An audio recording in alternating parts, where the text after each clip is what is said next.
as I mute my mic. These opening credits are sweet, so I'm gonna let y'all take these in. Got all these cool little photos from the movie.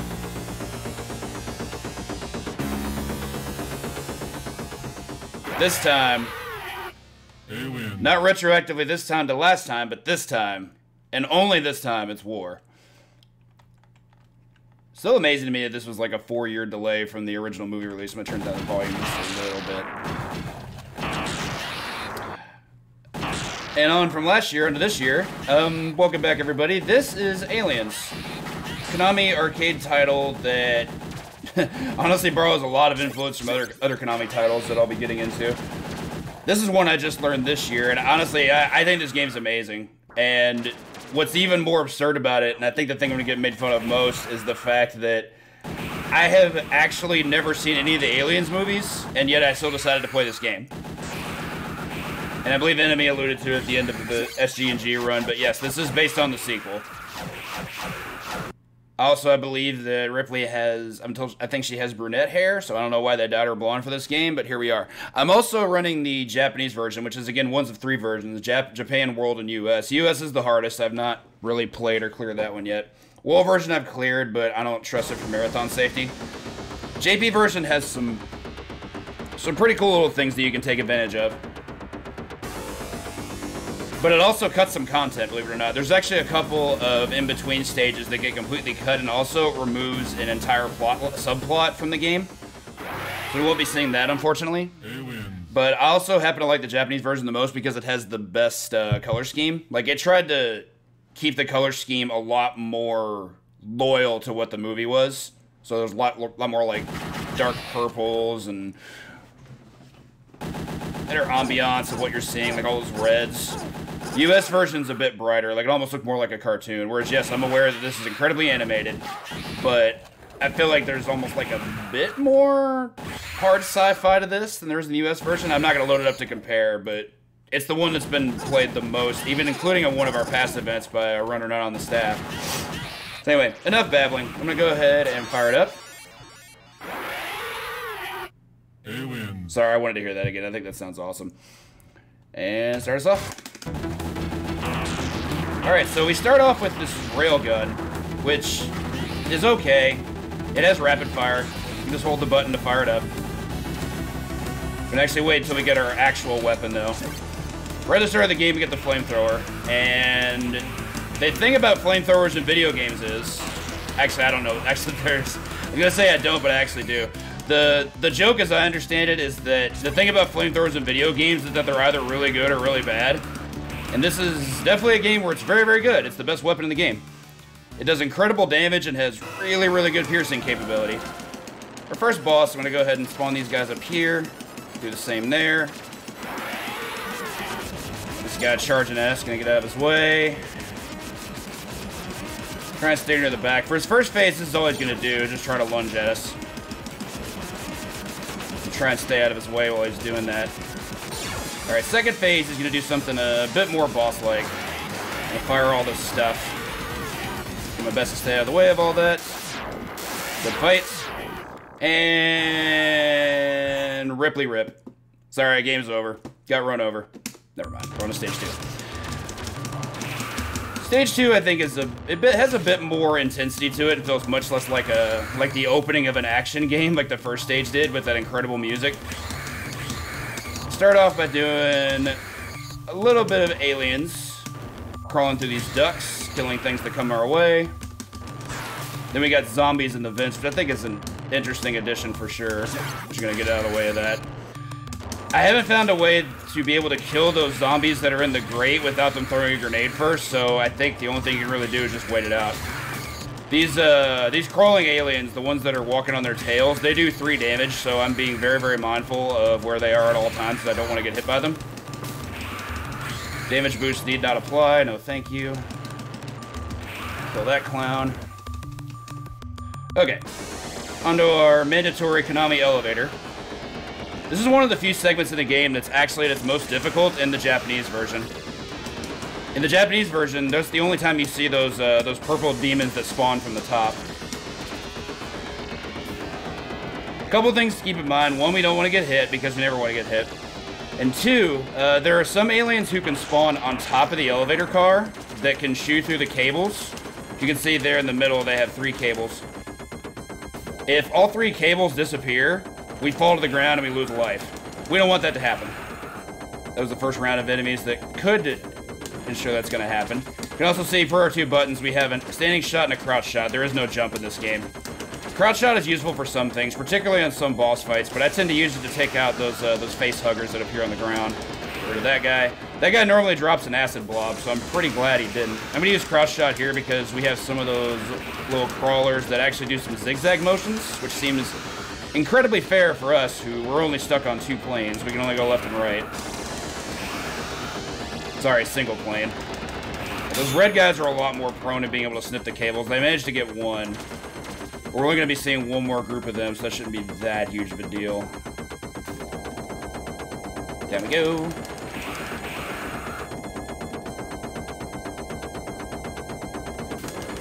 One more quick wave of some huggers here. You can see with flamethrower, as long as we mash, we can just spew a massive amount of hits and damage. Get out of here, please. Alright, and we've reached the bottom. Go ahead and despawn from that. Love this music too, by the way. This bass is pretty clean. Flamethrower is always the 4th weapon that appears. It's not random. This guy out here. This gunner, I can't look at him and not think Toxic Crusader, so that's all I ever call him. It's just the Toxic Crusader. Take out 2 of them there. This guy pop out. Pop down. We'll be seeing him in a bit. These goo monsters that pop from the wall are completely invincible, so really my only choice is to avoid them. Or manipulate them out before I move on. Like so. Alright, cool. Get a quick mid-boss fight. I'm gonna line this up before I go. Alright, there we go. This guy's gonna show up and do a bunch of things. I'm gonna do crouch shots because he can't hit me while I'm in crouch. Bounce him. Oh, I'm supposed to bounce him away, but okay. Try this again. He's supposed to get hit and bounce away from that, but sometimes that doesn't work. Important thing to note about that boss, with the exception of the US version, killing that boss is the only time in this game you get a 1-up. Did not want that to happen. That was scary. Go on up. First time we'll see these zombie enemies. We won't be seeing them too much, but they have guns, which I didn't know zombies could actually fire guns. I didn't know they had the capability of doing so, but these do, so we gotta take care of them. Health is... I haven't talked much about the health system. Health is actually pretty precious in this game. We will see health ups from time to time, but you only see health ups if you're actually down on health. Like, you can't actually, like, increase your max health in any way. Spooters are really scary. I want to make sure I deal with them. They can throw face huggers at us, and we don't want that. What? I can't say I've ever seen spiders be able to just walk past me like that. That was something. So I'm trying to take, back to the health thing, I was trying to take as little damage as I possibly could. Onto one of 2 beat-em-up segments. With the pilot the power loader, which is actually pretty fun. How did this guy make it this far? Another JP version only thing. That's the only way you can break down those walls is in this version of the game. Ordinarily you have to wait them out. Zigzag around these acid blobs. Punch, punch, punch. Alright, of note, we also lose our weapon when we do that, so we're gonna pick up the flamethrower right about now. God, I love this music. It's so good. It's a little fishy, but okay, we did. I didn't love that. When they stop, they are pretty much capable of doing anything, and they're most likely going to do something you don't want them to do. This segment here is essentially a minefield. We have just a lot of enemies to work with that all have very different behavior. And I'm hoping I'm just be able to confine myself in the rules. I missed the bomb. That's unfortunate. Bomb's a pretty useful sub-weapon. Not necessary, mind you, but it wouldn't be bad to have more, but I'm not unhappy I was playing safe there. I'm going to let these chest bursters pop out. You can always tell when they're going to pop out by the silhouettes that you see. Like these guys here. As soon as, if one pops out, you see a silhouette up here right below the body. Then it does its thing. I'm going to walk past. Just ignore from here. And spiders make this part pretty scary. They can lunge at you. They can spawn. They can spawn chest bursters. They can do all kinds of stuff. So I'm going to make sure I'm very mindful of them. Alright, good segment. Alright, and I have to give Avaloneth props for this, because after he watched me play this game, he referred to this as Waterfall Boss, and I can't call it anything else now. If you play Konami games, you'll probably understand. We're gonna fire at this guy at the head. Tentacle's gonna lunge at us, or not. Most of the time it does. I'm surprised it didn't. Get away from the leg. Leg is scary. I'm gonna keep firing at the head as much as it lets me. We'll make sure we avoid those tentacle grabs as much as we possibly can. Pretty easy to manipulate all in all. Fire away there. Nope, not gonna happen. That's a guaranteed hit if you stick around. From here, we're just... Basically what happens is the health system for this thing works out that the damage that it takes destroys an individual limb, and the limbs go in a specific order. So I'm just going to keep aiming for the head. We can do damage to the arms, but we don't really have to. It wasn't quite in the right position for this. Okay, we're fine though. Alright, on to the next phase. Once all of its limbs are gone, it's going to just start throwing these boulders at us. I'm going to go over here. Go to the center. Alright, pretty clean fight. Get that out of the way. On to our third stage. Second part of the factory. These things are trolls. I gotta wait for them. And a second set of them. These guys normally spawn a lot quicker, so I don't mind them quite as much. Alright, not bad there. And I gotta watch out for the acid. Nice little jump scare attempt there. Whoa, I did not want to get hit by that. So that's on me. Okay. So, here's the other thing about health. I've only taken 2 damage from that. If you're at 6 or more health, health ups don't appear. Because health only grants 2, and the system in this game for health works out that you can never be healed to max health. I don't know why that's a thing. I'm sure it's a difficulty adjustment. I did not want to get hit there either. So that's on me. Anyway, this boss is a sack. He'll be taken down pretty quickly, but I do have to make some maneuvering, keep positioning here. Didn't want to get hit again. Didn't want to get hit the first time, but we did. Work our way on down. One slight upside is now that we took that extra damage, we can heal up, but we're only going to heal to what we already had before. This guy pops out of the window. These guys are kind of notorious because when you kill them, they drop chest bursters, and I have to make sure they die right away. Like, I'm always going to rear back after I kill them and not leave my current position to make sure they get dead and stay dead. Okay. Another tunnel segment. This one's a bit longer than the previous one, but the cool thing is we actually get radar here, and I'm definitely going to be playing it safe because I don't want to get clipped at all, especially after those 2 hits I already took that I wasn't supposed to. Couple steam vents there. Get out of my way. Past the steam.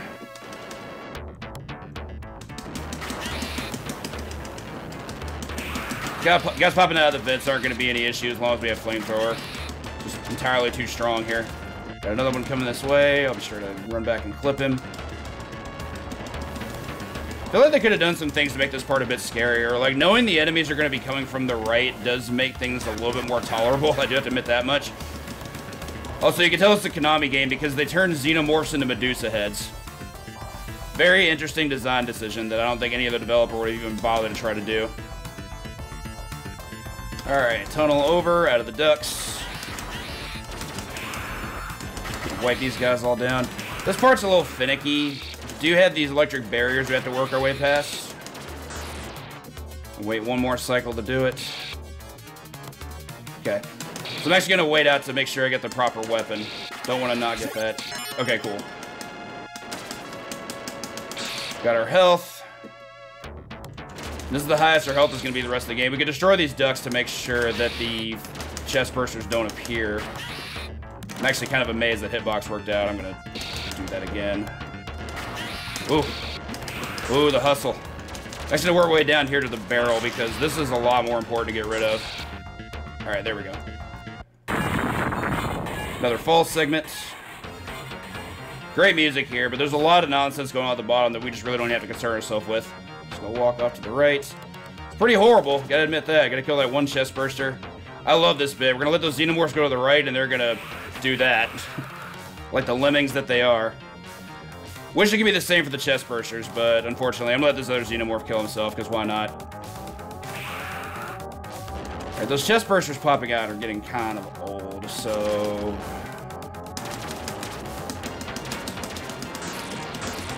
Okay, very good. That part's scary. I'm rarely able to do that without taking any damage. This part's actually pretty unique. We've got these 4 Xenos that are going to pop out here. I'm going to let them all spawn before I try to do anything.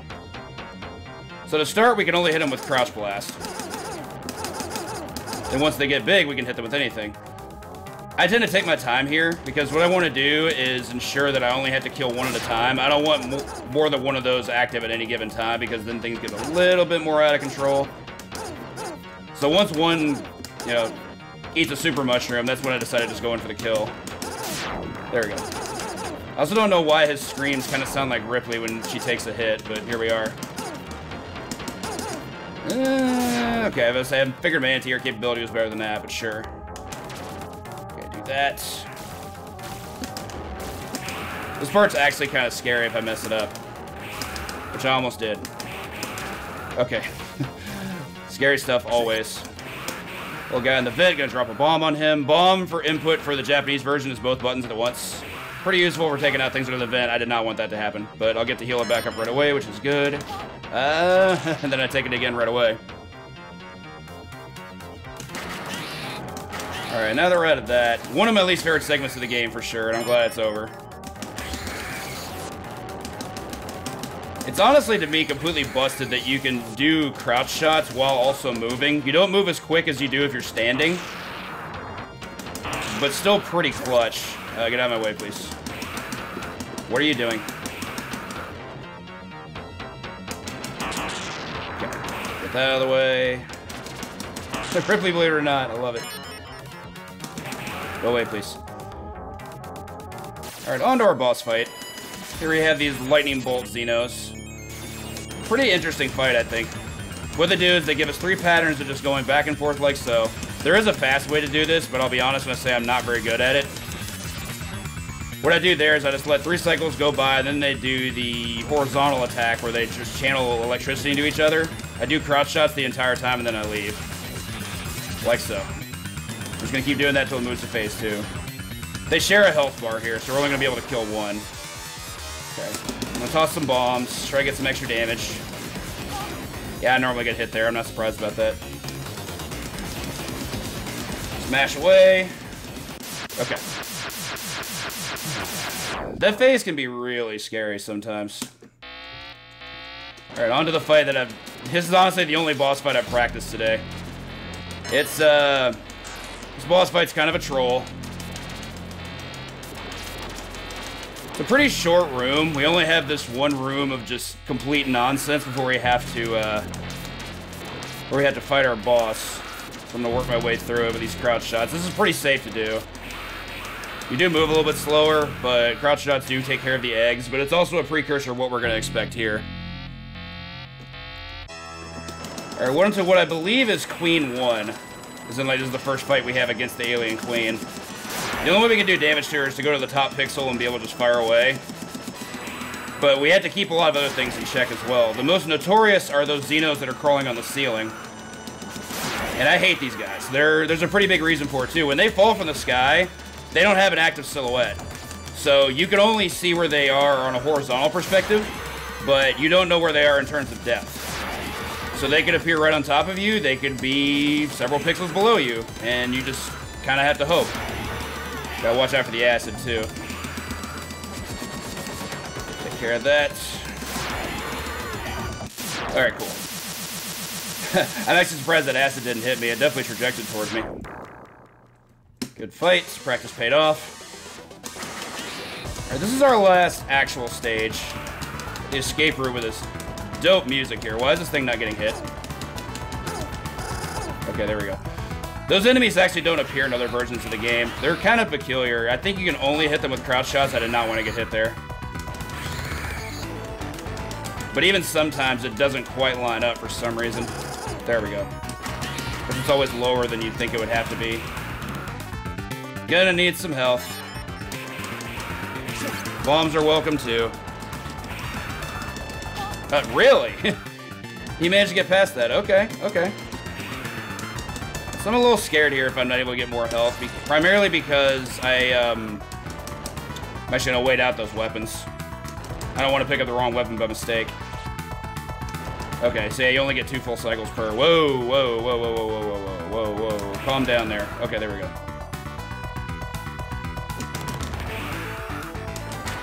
Okay, so 4 health is not great, but especially for this boss. This, in my opinion, is the hardest boss in the game. But it's kind of one of those things where you kind of just have to hope. There's a lot of RNG to it, especially with these orbs. It's a refight of the boss we fought in Stage 3. But he's quite a bit harder this time because he can detach these orbs that can do a pretty good amount of damage to you. And basically impede your movement. I did not want that to happen, so this is suddenly bad. So railgun, not optimal for sure. But I'm hoping to be able to do some work. We still got 2 lives to work with in terms of like how the 1cc is going to pan out. Ooh, scary. Okay. Gonna need to do some audibles here. Gotta be really mindful of these orbs. God, blue. And this is things that happens in this fight sometimes. Okay, so he's gonna regroup, and there we go. Okay. Not my favorite sequence of things to happen, but we managed to work our way past it. Alright, on to the actual last stage, which is just a boss fight. You gotta refight with the Queen, only now we're gonna be using the power loader. So Konami decided to turn this into a beat-em-up after all. It's so weird having, like, belt-scrolling run-and guns. They're so uncommon, but yet at the end of it, this one just turned into another beat-em-up. So this fight has some interesting, it has some interesting roles to it. You basically, for the strats that I use, I try to be safe as possible whenever I make contact with the Queen. Because on any given hit, she can just decide to cancel out of hit stun and charge at you, which is really gross if she decides to do that. And we don't want that to happen, like, ever. So I'm gonna pick my spots as carefully as I can before the hatch opens. Hatch is based on damage also, not time. Yeah, that little charge there is pretty awful. We don't want anything to do with it, really. She can also just decide sometimes to add a neutral to charge you, like she did there. That would exactly prove my point, and that nonsense is scary as heck. That attack's whatever. Just stay out of her way and we won't get hit. Whoa. Go away. I don't want to talk to you. Also, I just now thought of this. Is this the voice at the end of every call that asks about your car warranty? I feel like it might be, because she's definitely very pestering. And she seems to enjoy her job, too. Oh, God, what are you doing? What is this zigzag garbage? Okay. Sure, okay. You can tell I generally try to wait for her to stop before I try to go for any hits. Generally just too scared to do otherwise. I'm just gonna be patient with the hits that I'm imparting here. Yeah, do your thing. Whoa, whoa, whoa, that was too close. What I also try to do is I try to get her away from the top or bottom pixel as quick as I can, or at least not to be able to block me in. Otherwise, I can't get past her. She can't kill me if she touches me. She only does damage, but she does enough damage to be, like, actually scary in terms of, like, how the fight's gonna transpire. Okay, got the hangar open. Gonna be able to proceed to the last phase. Whoa. However, this is a bit of a troll because I can't kill her if she's on the left. For some reasons why. Alright, we got her. Good times. Making sure I keep mashing. Move over to the hatch. And get dunked. Bye! You will not be missed. This is also my favorite visual in the game. Like, I love that that's a thing. Shows her at her absolute most angry. And this, yeah, it's great stuff. Really cool little way to finish off our solo games for the marathon. Oh, man. Did not expect to, once you see that in a marathon. That game had been giving me hell this week when I was doing practice runs. You have also survived. Whew, that game. Alright, similar to Haunted Castle, this does have additional loops, but I've only got the one loop for y'all today, so I hope you enjoyed it. I think that's also my fastest completion of the game. There actually is a legit speed run for it, but it involves death abuse and multiple credits. That's not really my style. But a sub 22 for a 1cc is pretty fast, so it's pretty good. And again, thank you all for the GGs. For anyone who's got an arcade emulator, unfortunately this game is not available through any other means because it's a third-party licensed game. But if you've ever played a Konami game and have never played this is worth your time. It's so much fun. It borrows elements from Contra, Castlevania. It's pretty sweet. Oh yeah, it actually increases the stage count even though it's the exact same stage. Go ahead and reset that there. Whew. I didn't expect it to go as well as it did. Those first 3 stages were just golden. Like nothing. I felt like nothing bad happened. Alright, looks like we've got one more game for y'all before our big finale. We've got Kong and Too Good racing each other in some Little Nemo for the NES. So I'm going to go ahead and make sure they're all ready before we get set up. Thank y'all so much again for hanging out with us this weekend. It's been a heck of a Halloween. Happy Halloween to you and yours, and y'all have a fantastic rest of your night.